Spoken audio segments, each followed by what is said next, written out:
and gentlemen, hello and welcome back to another episode of my FM20 Say with Rapid Bucuresti, episode 16 already. It's the end of the season review. The last episode, you might have seen that we screwed up the end of the season. We finished in 5th, which means that we missed out on the European playoff places. Very disappointing again. I've talked about it a lot about in last episode how disappointed I am that we did not get that 4th place. So I'm gonna try to let that go. For now, let's switch our focus to looking at how the team performed, which players stood out, and as well looking at how the stats look in the league and maybe how other leagues have finished. So yeah, that's gonna be kind of the schedule for this video. So let's start out with looking at the squad. By the way, I have this squad view. It's from Work the Space. I think most of you guys know him. If you don't, I really do recommend you check him out. He's, in my opinion, very good. Well, not necessarily even a very good FM player. I mean, I think that he is. He doesn't like to admit that, but I think he is a very good player as well as a very good creator. So go check him out if you haven't already. He made this squad view, and he has also put some other things in the workshop, so go check them out.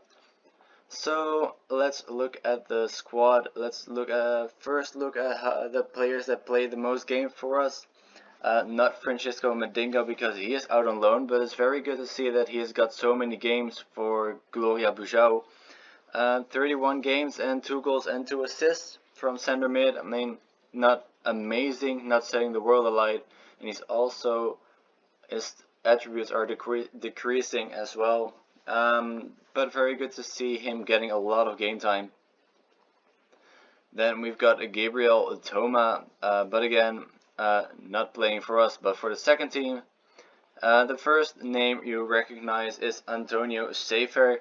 He has played 29 games for us, which, if we look at the league has, I think, 36 games, if I'm mistaken. Yeah, 36 games we've played, and 29 of those, Antonio Sefer has been in the starting 11, or 28 and 1 in the cup. But 28 games he has been in the starting 11. He's been a rock for us. He's been amazing.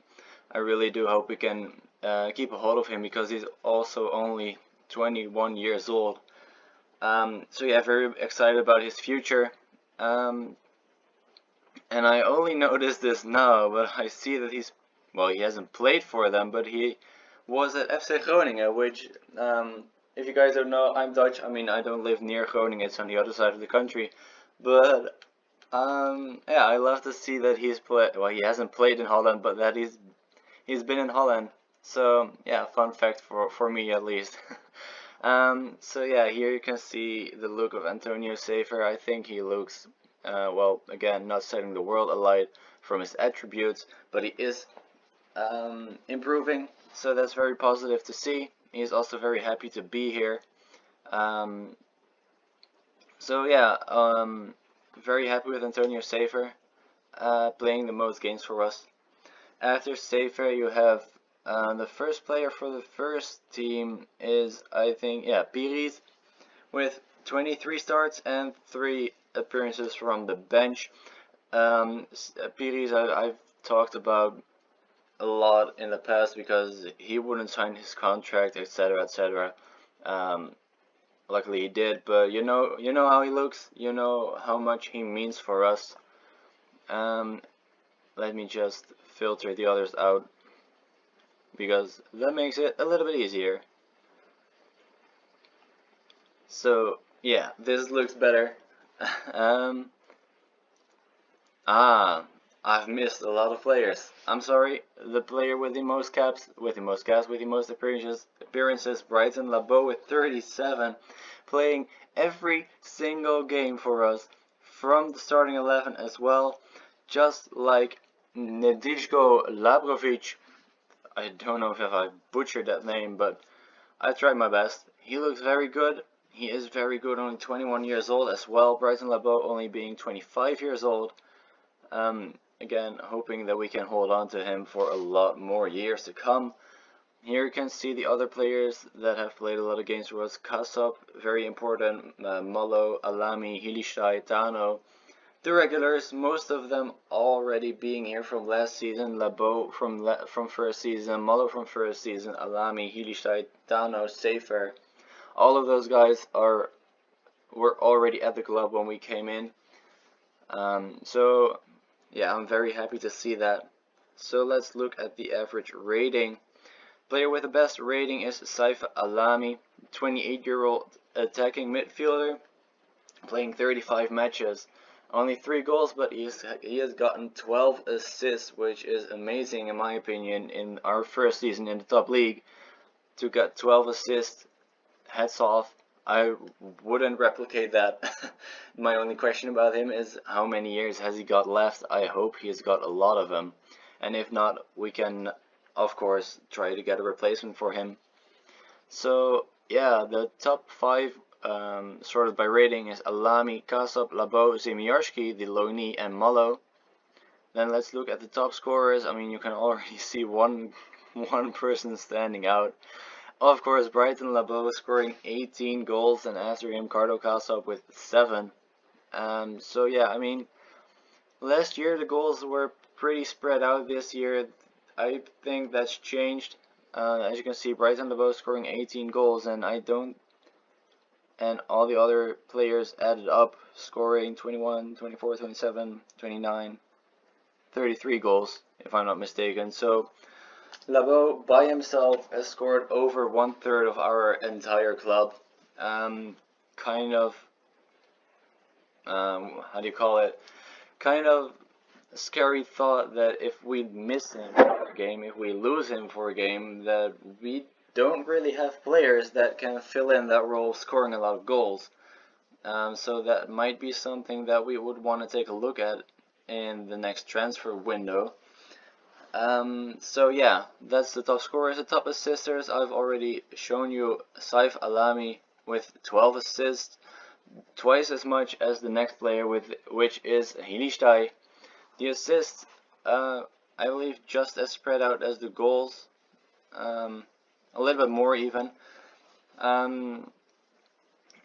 I don't really care that much about how the assists are spread out.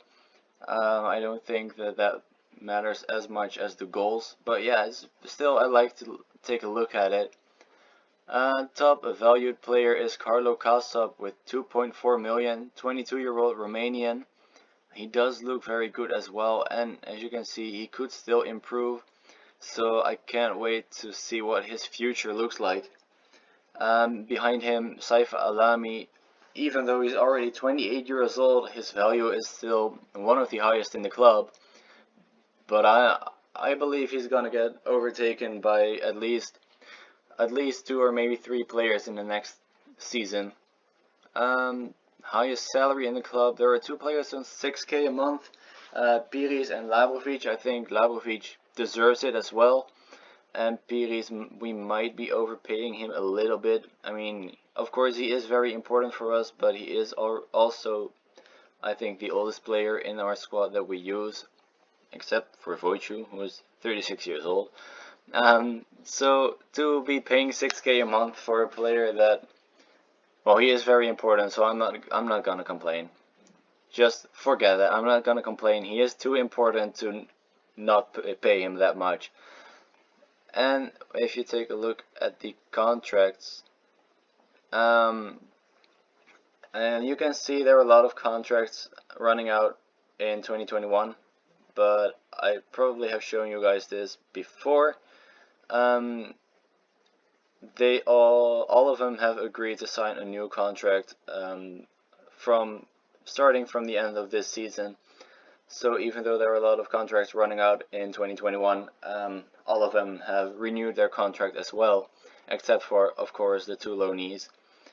Yanakiev, the loanee, hindsight, he was not necessary. We played him 4 games, from which 3 times off the bench. But still, he was free, so why not have him in the club? Yeah. So that's Yanakiev. I don't think I'm gonna loan him for another season. Zemiarski is a different story. because he is still very, very important for us. He's played a lot of games for us, and I don't think I can miss him. We do now have Bucuresti as well, but if we can get Zimierski without having to pay a salary again, then 100% I would go for it. Maybe we would even be able to buy him, but I don't know if I will be interested in that. But yeah, we'll have to wait and see. I guess you'll see next episode when we are at the first game of the season. So that was the squad. Let's take a look at the league. First of all, the team stats. We have the most possession in the league. I don't know. I mean, of course, I'm happy with having a lot of possession, but it's important that what we do with it. And finishing 5th in the league, I would much rather finish one spot higher and having 10% less possession. But yeah, it's still nice to see that we do have a lot of possession. We just have to build on that we actually do something with possession. This is kind of a terrifying stat. You can see we have only won 55% of our headers, and that is the lowest amount in the league. That might be something we're gonna have to build on, and I think we had the same problem last season, and we apparently, even though we got in some new players, I think also with some height, but maybe they're still too young to play for us, some of them, and some of them coming in at the end of this season. That is still a big problem that we have to look at and have to fix, in my opinion. As you can see, scoring goals, we're in 6th in the league, so I think for where we finished, it fits. But I would like to see that number be higher. Obviously, I mean, I think any manager would love to see their team score more goals. But yeah, we scored 18 goals less than Stoya. So that's something that we have to improve on as well. As I've mentioned, Brighton Labo, really the only person actually scoring a lot of goals for us. So that might be something that we have to improve for next season. So we might finish higher up next time. Still, again, just like last season, bottom when it comes to the goals from direct free kicks. Goals from corners are pretty good, I think. I'm happy with that. I'm happy with 6 goals compared to the 9 goals from first place. But the direct free kicks we do have to do something about, I think. Yeah, I mean, that has to be improved. And the indirect free kicks, I think it's good enough. Just like the corners, I mean, it's not top spot, but for now I think that's good enough. But the direct free kicks is something that we have to improve on. I mean, when you look at it, at the pass completion ratio, we're in 4th. Passes completed, we're in 4th. Chances created, we're in 5th. I mean, it could all be a little bit higher, but it is only the first season in the top division, so I'm not going to be asking too much of the team, even though I think I've said a million times how disappointed I am that we did not get 4th spot, but still. I think for first season in the top division it's good enough, but if we want to finish higher up, it is something that we have to improve on as well, just like the shots on target ratio, because 7th is just not good enough. We do have a lot of shots, because as you can see, we are in 4th with shots in target in total. And conversion rate, that's very disturbing as well. We're only in 11th, an 8% conversion rate. As you can see, Vitorul and Arad have scored, or well, have a conversion rate that is 1.5 times as higher than ours. So that really is something that we have to improve on, maybe taking less shots from distance and maybe taking more time to create a better chance and to finish it. Our goals allowed is looking pretty good, only 6 more than the best team, and look at our guys, they have conceded 80 goals compared to the 28 of Stoya, but I'm happy with the 34. I always try to look at it when you concede less than 1 goal a game. I'm satisfied, so we are under that, so that's good enough for me. Goals allowed from corners only 4, from direct free kicks 0, so that's very interesting. Even though our headers won ratio is very low, which might explain the goals allowed from corners. We have not allowed a single goal from direct free kicks, and we have allowed only 2 from indirect free kicks, which both of those stats is the best in the league, even though we have the worst headers won ratio. But still, this is what I like to see. We have the most shutouts in the league. On the other hand, that means that in the games we did concede, we immediately conceded a lot. But still, 19 shutouts of 36 games. Couldn't be happier, I think. Top of the league in shutouts, so that's something that we can be happy with, and that's a sign that we need to keep a hold of Labrovic and the rest of the defense as well. We did make a lot of fouls, so that's a little bit disturbing as well. Might be something that we have to take a look at to tell the players to back off a little bit. I think I mentioned that last season as well. It hasn't really worked for now. We do have the most sellouts. I'm really happy with that. Even more when you take into consideration that we got the new stadium somewhere, I think at the beginning of last season or maybe halfway of last season, with a lot more possible attendance, and we still have the most sellouts. So that's very positive, very good to see, very good for our finances, and I'm very happy with the fact that we have such a loyal fan base. As you can see, our highest attendance is only 14k because there are only 14k fans in the stadium compared to the 55k in Stoja Stadium. Yeah, that's something that we do want to get closer to. And this is something I'm really happy with as well. Salary per year, I always look at this. Like when you look at your salary per year, for example, we're in 11th, so in my eyes you need to finish at least 11th as well, because otherwise you would be overpaying your players, so to say. So yeah, we are in 11th as salary per year, and we finished in 5th, so I'm really happy with that. Couldn't be better. And the transfer spend as well, really happy with that as well. So that were the team stats. Let's look at the player stats. So the most appearances in the league, Labovic and Brighton Labo, of course, both of them have played every single game, but a few teams have already played one playoff match, I think, or that's just part of their relegation group, maybe. So that's why they have 37 games and we have only 36, but Labovic and Labo both playing the most, all of the games in the season. As you can see, none of our players really standing out here. This is obviously FC Argesh. Yellow cards, maybe Piri Zentano picking up both 8 yellow cards and Brikiak picking up 6 as well. But yeah, as you saw a few minutes ago, we do have a lot of fouls. So yeah, that's both of those things are not very good, obviously. So that's something that we have to make sure that it doesn't happen again next season, or if it does, that we have a backup to replace them and we still finish high in the league. Then I'm still fine with it. It doesn't necessarily have to mean that we can't make any fouls anymore. Distance covered, Alami and Kasab very high, so that's very good as well. Very happy with that. Distance cover per 90 minutes, Alami also in 2nd place. So yeah, that's very good to see that his work rate is so high that he covers a lot of ground per game, every game.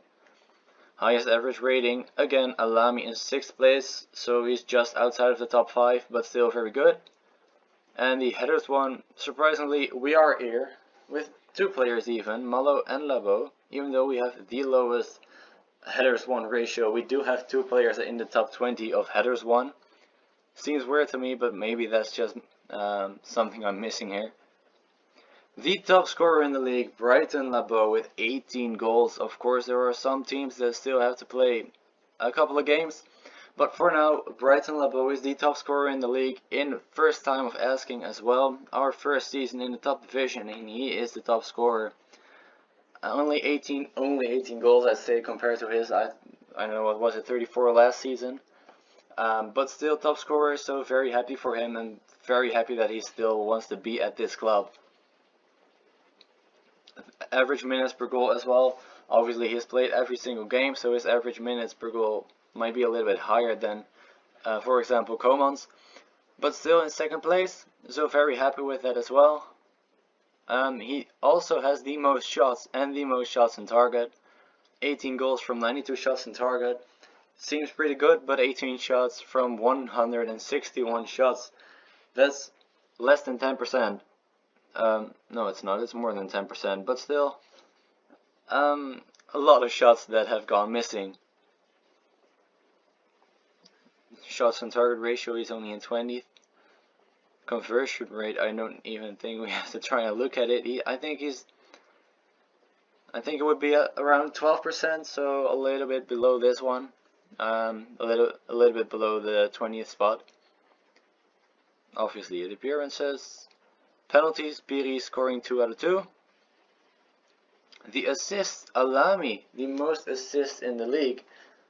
As I said, assists, who gets the assist, I'm not too fussed about, but I'm very happy to see that Alami tops the assist chart and does not top the key pass chart.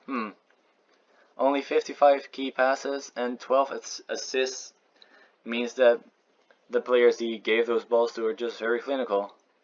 He does have the most chances created as well with 18. Pass completion, none of our players in pass completion. Cross completion, Bucuresti is in there.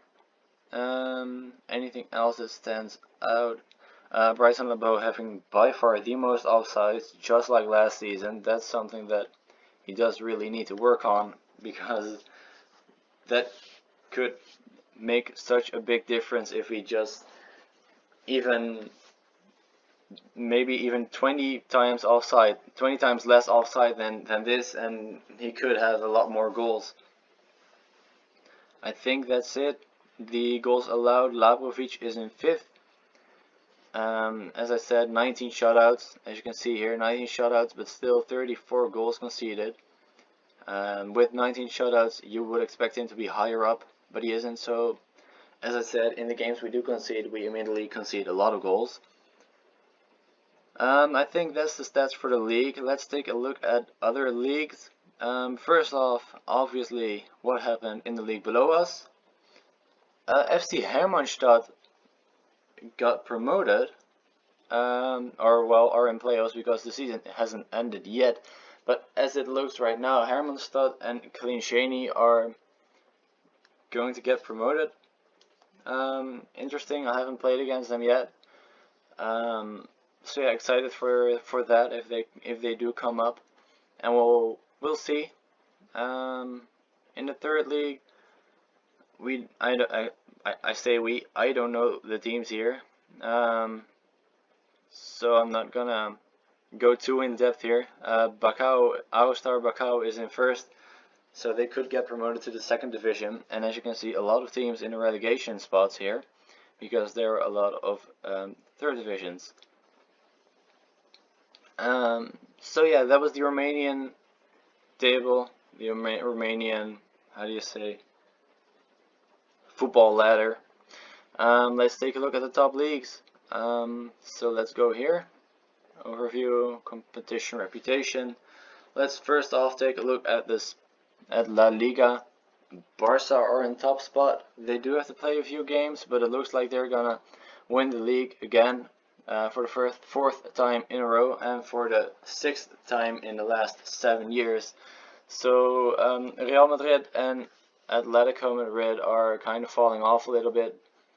A little bit. Barca are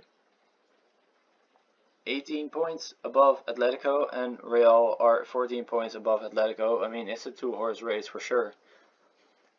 Very dominating, both of them, but Barca being a little bit better than Real. The next league is the Premier League. Liverpool in 1st, only 2 games to play. Liverpool in 1st, Man City, Man United, and Tottenham. Any surprises here? I don't think so. Maybe Leicester being in the relegation zone is a surprise to me. seeing where they are in real life. But other than that, I can't see much, any surprises really.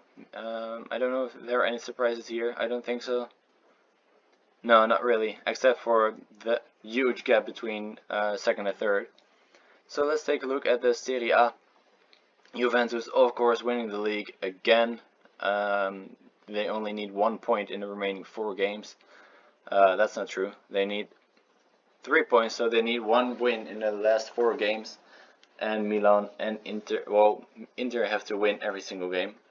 So yeah, Juventus is going to win the league again. Cristiano Ronaldo absolutely dominating those top scorer charts and the average rating charts. Insane. And he played 16 times player of the match. Wow. We can only dream of those numbers. Again, not any surprises really, I think. Again, Atalanta compared to how they are doing in real life, lower than I expect them to be. But other than that, again, not a lot of surprises. I don't expect Bologna to be here, but maybe that's just me. So the Bundesliga, Dortmund in first. They won it last year, and it looks like they're gonna win it again. I mean, it's only 2 points difference and only 2 games to go. But who knows? Maybe Bayern can overtake them. But it looks like Dortmund is gonna win the league for the 2nd time in a row, which would be great for them. Other than that, again, as far as I can see, no surprises. Let's take a look at the Ligue 1, and then for my sake, because I'm Dutch again, let's look at the Eredivisie.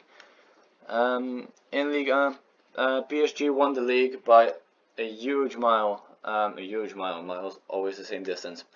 PSG won the league by a huge gap. They are already 17 points in front, and they have to play 4 more games as well.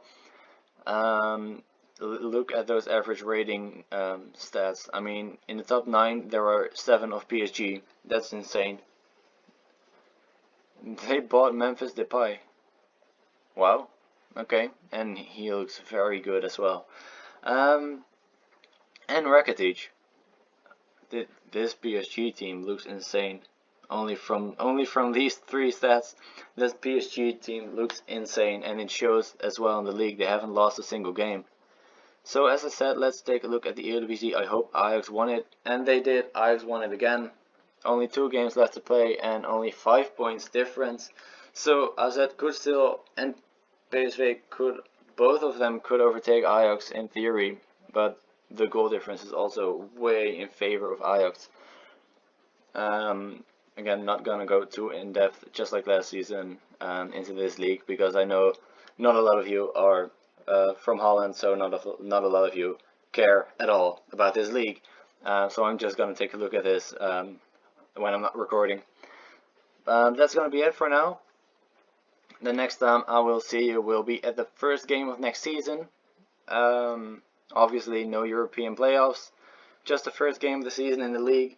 And then I'll show you all the transfers, the friendlies, and anything that might have happened. So thank you guys for watching. I hope you enjoyed it. If you did, please leave a like. It really helps me out. It will also really mean a lot to me if you subscribe, if you enjoy this series and you want to see more of it and any other series in the future. Yeah, subscribe so you won't miss a thing. In the description is also a link to my Twitter account, so follow me in there. I always tweet out when I upload a new video, so you won't miss a thing as well. So yeah, that's it for now. I'll see you guys next time. Bye bye.